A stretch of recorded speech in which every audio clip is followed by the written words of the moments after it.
For those who are big fans of classical music, you know Gina Alice for her work as a highly renowned pianist. Well, now in 2024, she is branching out. She has some new music to share with us that is maybe a little bit of a surprise for a lot of people, and Gina's here to talk about it. Hello, how are you? Hi, Pete. Yeah, thank you so much. I feel great and thank you for having me. Absolutely. Where are you checking in from? I'm right now in Paris. Yeah, so 3 days ago, I had a concert in Paris at the concert hall. So I'm still here, but tomorrow I'm flying out to Tokyo for some promotion. Yeah. Oh, amazing. You're literally just bouncing around all over the globe. And Yes. off camera, you and I were just chatting. I just got back from Bonnaroo and the Wow. craziness and whatnot. But you have been very busy. And well, first of all, what is it like traveling all over the place? And how do you find a place for being grounded and getting your thoughts together and creating songs? Yeah, so traveling the world constantly, like being in a different country, city every 2 days is of course pretty crazy. Sometimes I feel like I'm kind of time traveling. I get into like the capsule of an airplane and then I'm in a different world again.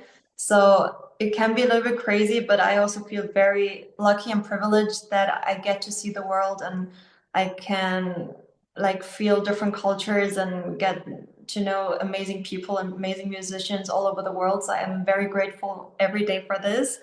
And what keeps me grounded is making music. Yeah, just simple as it is. It's my biggest passion since I can think of. Growing up, I was 4 when I started making music. I started playing piano. So this is always what keeps me grounded and just to be in the moment and be in the music world. Being in the music world is something that we have in common, except I'm always looking out for new music to enjoy and learn about and connect with. And from what I understand, R&B, singing in English and things like that has always been tempered because of the success you've had as a classical artist. When did you finally decide to make this decision? Because you've been working as a classical Mhm. artist for many years Yes. and experienced so much success. It's something that I think you try to turn off those voices in your head. You're like, not now, not now. Yes, exactly. This is how it went actually. So, I always had a big passion for writing music, and growing up playing classical music, I always loved also different kinds of genres like pop, rock, jazz, R&B, hip hop, like so many different genres because I think music is music. There's so much great music, and there's good music and also maybe less good music in every genre, I'd say. So I think the world has such a big variety of music, so I always enjoyed these kind of different styles. And growing up, I grew up in a pretty strict classical environment, and when you pursue becoming a pianist, you need to be super disciplined and consistent, practicing every day for hours. So my parents were pretty strict on being focused on piano, but yeah, like composing and writing pop music was always my guilty pleasure between different like practicing the sessions every day. So this was always the time I could do things just for myself and being super creative and just yeah, it's actually also my relaxation, like to relax. Yeah, because when you play classical music, you need to be so strict and respect every kinds of thoughts of composers and the different styles of the composers and like every little detail. But when you write music, you're so free, like you can do whatever you want. So it's also like relaxing for me. Mm. And on the flip side, as your escape, who are you listening to on Yeah, when I you're was not listening. classical? Yeah, growing up, I was listening to artists like Christina Aguilera when I was 8, 9, and also to Tupac, to Drake, to The Weeknd, and also for years I'm a big fan of Billie Eilish. I think she's really amazing, also combining different kinds of genres and just being super creative. Yeah. I saw a photo of you and Taylor Swift when you guys performed a concert Yes. for Singles Day.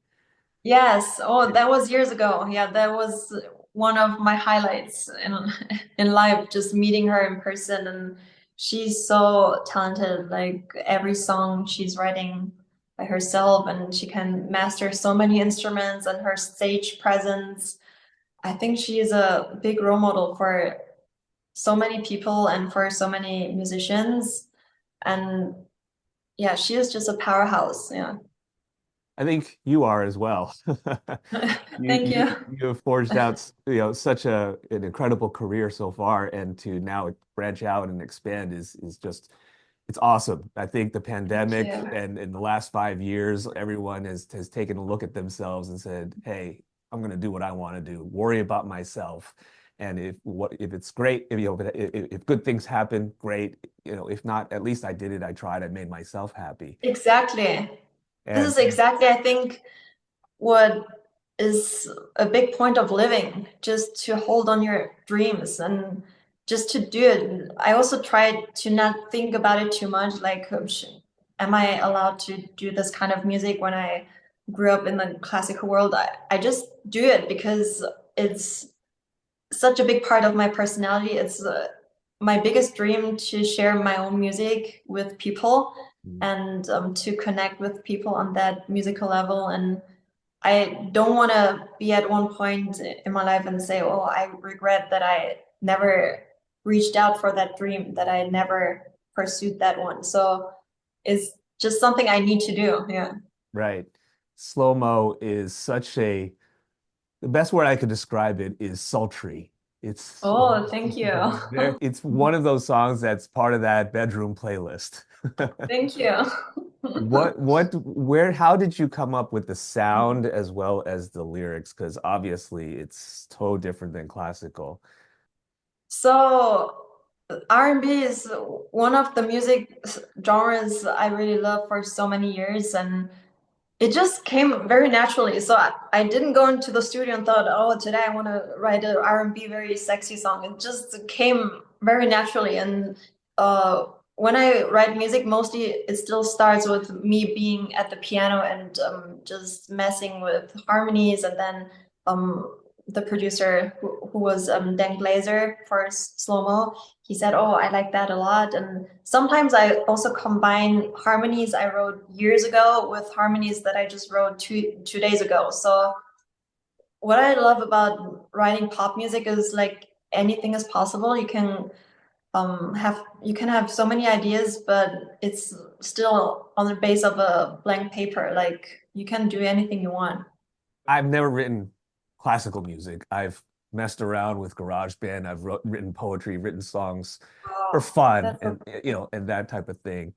But cool. how is it with a classically trained mind and being a Mhm. professional classical artist to make different types of sounds that you haven't made at all, publicly? Mhm. Since growing up, I'm very used to having different worlds inside of me. So I'm half German, half Korean. So that's like very different worlds. And also to have a love for classical music, but also a big love for pop music. And those different worlds, they make sense for me and they also influence each other. So when I listen to pop music or I write songs, I kind of also come from a classical ear.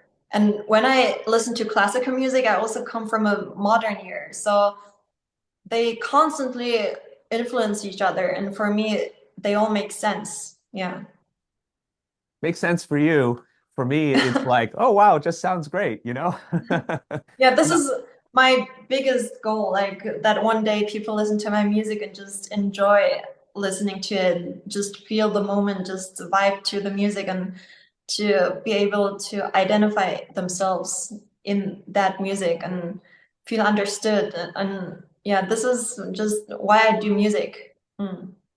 why did you choose to sing in English? Because from what I understand, you know four languages, right? You Four know, and a half, I'd four, say. four and a half. So Oh wow, it's yeah. grown. Now there's another. Let's go through the list. What do you what Yes, the list. Okay, so my list is German, since my father is German. I grew up in Germany. Then my mom is Korean, so Korean. Then English I learned at school. Then French I also learned at school. Yeah, I don't speak it that fluent, but yeah, I kind of can understand and speak it. And Chinese, yeah. So I learned Chinese after after I was 20. So that was the language I learned the latest, yeah. Right. And you, like I said, did that Singles Day concert in China, and then Yes. you've also did some Disney songs in multiple languages as well. Yes. Yeah, so I love languages because they represent cultures and they're like a door to people's hearts and yeah, I just love learning languages. Yeah, but the biggest language for me, like the most universal one, of course, is music. Yeah, really. Like it doesn't matter where in the world when you listen to music together and play music together, like very instant you can connect and just understand each other, and it's just a bridge between different cultures, between different generations, and to have heart-to-heart conversations in a very direct way. So I just love music. Yeah. Right, right, right. And of course, English is probably the basis for Yes. a lot of the Western world, right? So, Yes. And pop-wise, it makes sense to me. So I couldn't really sing in German. It would feel so weird. It's too harsh for me for pop music. also, I was literally about to ask you if you Yeah. had plans to sing in German with this Not type of really. music. Not in this life. I think, yeah, German, it fits more to classical and more traditional things to me. Yeah, but when it comes to my music making, it would feel very awkward to sing in German. Yeah. But Germans are romantic. Let's put that out there. Yes. It's not like they are just like, oh, they have a Yeah. reputation of being a little bit more standoffish. Yes. But yeah, I don't know if they're as romantic as French people, for example, but Germans also have their qualities. Like, I'm yeah. sure you are And also a lot of composers and a lot of poets, they came from Germany. So yeah, we also have this kind of deep, like depth and yeah, romance, I think. Mm. we have to change the narrative. Yes, yes. So Slo Mo is the first taste of this new music. This isn't the only song you recorded, I'm sure. There's going to be No, I have more. many in my pockets. Yeah, so Republic Records. Yeah, so I'm very proud to say about myself. I'm now part of Republic Records. It's just my dream record label. Is yeah, really the biggest dream come true to work on my music with Republic. And we recorded already a few songs, and Slo Mo's the first song, but within this year we're releasing also different ones, so it will be a EP that will come out. Well, this is really exciting. I'm really excited for you. Thank you. Just this one song has already given me so much Wow. to look forward to later this year. So Thank you. I That makes me really really happy. I really appreciate the time and great to meet you virtually. I hope Same at some here. point we can meet in person. Same here. Are you based in LA now or in I'm based in San Francisco, at but San Fran? Okay. yeah, well, we do get down to LA quite a bit. So when you're I have there, played in San Francisco this year, by the way, but nice. classical. Okay. Yeah. Yeah, so I don't know exactly the date, but I know that I gonna yeah Okay. perform in San Fran. I will try to reach out and let's see if we can say hello real quick. That would be so cool. Mm. Awesome. Well, thank you so much for doing this and best of Thank luck. you, Pete.